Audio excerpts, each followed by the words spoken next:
Nasa 13 lokal na pamahalaan ang maaari daw maapektuhan sakaling muling pumutok at umakyat sa alert level 4 ang Bulkang Kanlaon. Alamin natin yan sa update ng Bombo Radio Bacolod.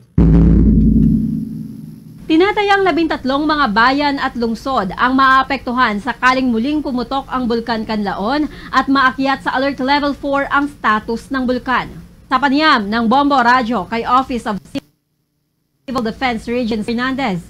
Ayon sa 24 hours monitoring ng Philippine Institute of Volcanology and Seismology of PHIVOLCS, may na-record na 37 volcanic earthquakes at pagbuga ng 3,639 tons per day na sulfur dioxide at umaabot sa 500 meters ang taas ng plumes. Dahil dito, hindi pa din pinahihintulutan ang paglipad ng anumang sasakyang panghimpapawid malapit sa bulkan dahil sa posibilidad ng biglaang pagputok, pagbuga ng lava, pag-ulan ng abo, rockfall, pyroclastic density current at lahar flow kung mayroong ulan.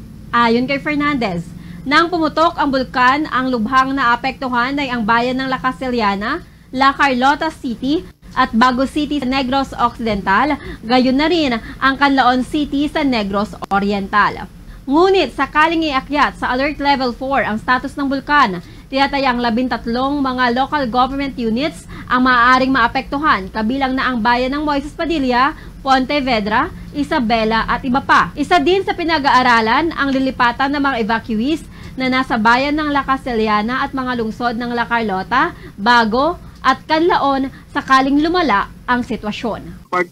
Kung tuloy-tuloy ho yung pagbuga niya, lalo-lalo po kapag may mga PDC na tayo, pyroclastic density current, baka po aabot to tayo ng 13 municipalities. Tatama na ho yung Moises Padilla, Binalbagan, Pontevedra, ang Pulopandan at Isabela. Aabot to tayo ng 13 cities and municipalities.